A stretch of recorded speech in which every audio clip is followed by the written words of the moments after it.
I'm TK North, and in this video I'm looking at the Godox SL60W. It is one of the best value lights you can buy, but there's a few things you should know before buying, so let's jump in and take a look.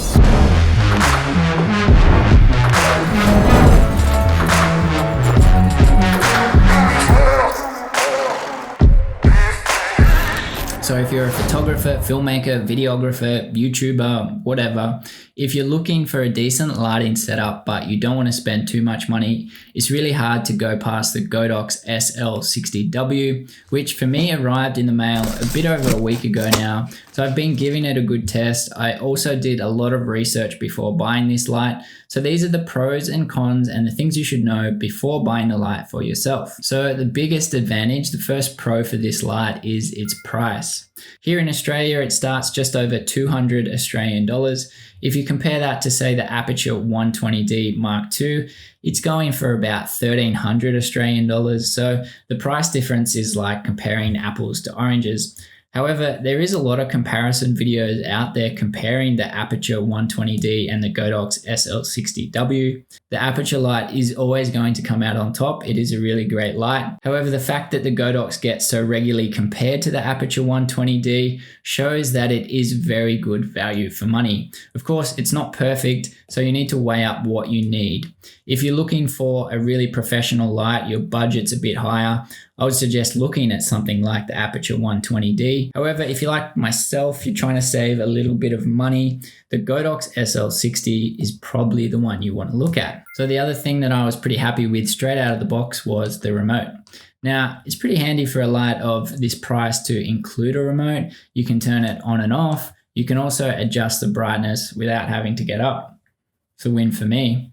It also comes with a pretty long cable for the power cord, which is really nice. You can't attach a battery to this particular model, so having a long power cord is a nice addition. The thing I didn't like out of the box, which you can't really expect for such a cheap light, is maybe a carry case. If I need to transport it at the moment, I have to put it into the box, which if you turn up to a shoot with a little box under your arm, it's not a great look. So a carry case is probably something I'm going to have to buy separately for this light.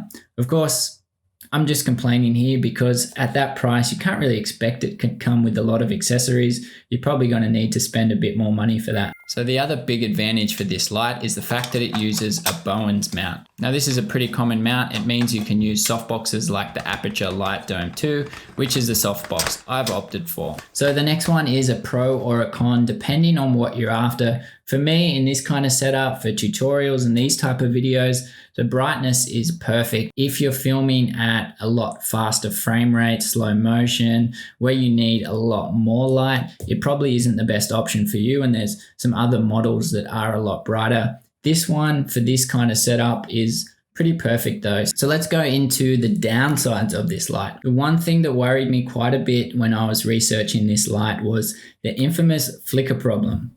Now, if you've watched any videos or looked at any reviews on the Godox SL60W, you've probably seen a few people have had problems with flickering issues at higher frame rates. I've tested it at quite a few different frame rates, including some higher ones, and I haven't had a problem. Of course, if you're looking at buying this light, there is potential that a very small percentage of the range have an issue with flickering.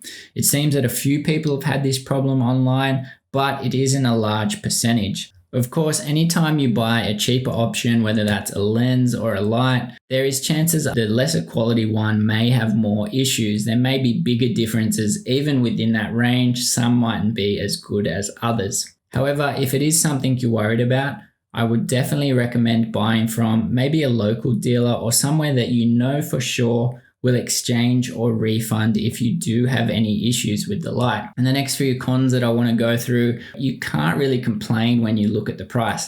The first one, of course, is the build quality. Now, the only thing that worried me looking at the build quality was actually the tightening knob or latch.